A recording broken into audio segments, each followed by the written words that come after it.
Good morning, good afternoon, and good evening po sa bawat isa. Tayo po ngayon is sign in sa ating Unified B2. Yan, click po natin ang ating sign in. And tayo po is mag-tutorial about sa how to fund request. Click lang po natin yung ating cash in. Yan, dahil online banking po yung gamit natin, click po natin yung online banking. And kung ano po yung bank na ginamit natin, BDO po yung ginamit ko. And click lang po natin yung verify. Okay, and may reference po dyan. Ipakita ko sa inyo kung ano yung reference na kailangan natin dyan. Ito po yun. Okay, ang MAFT. At ito na po siya. Yan, kinapi-paste ko na lang po siya. Wala pong dash.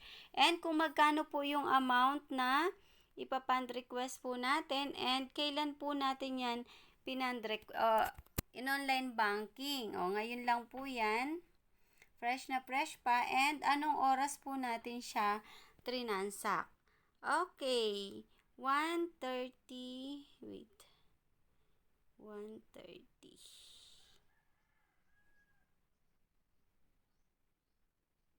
Okay, 1:30 p.m. Then set a date.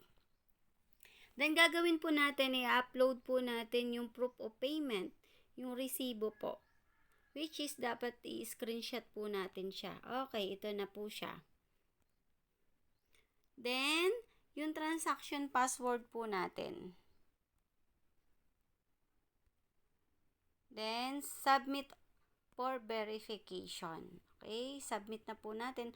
But before po natin i-submit, i-check lang po natin ang details kung tama kasi mahirap pong magkamali. Then, ayan, submit for verification.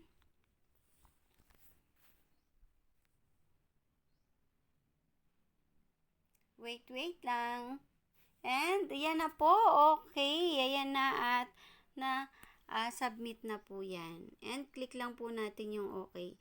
Wait lang po natin kung papasok po yan. Ilang minutes po papasok po yan, balikan ko po kayo. Yan po, nakita po natin ang available balance ngayon. Tingnan natin mamaya kung magkano na siya. Okay?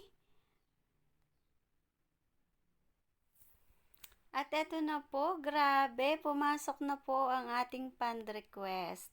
Makikita po natin dyan sa reports. Diba? Ganun po kabilis ang pag-fund request natin. Okay? Anong oras po natin siya pinand request? Pero grabe, ilang minutes lang po pumasok na po yung fund request natin. Partners, basta tama po yung details na ilalagay natin, mabilis lang po pumapasok ang ating mga fund request. Thank you po for watching and God bless you all.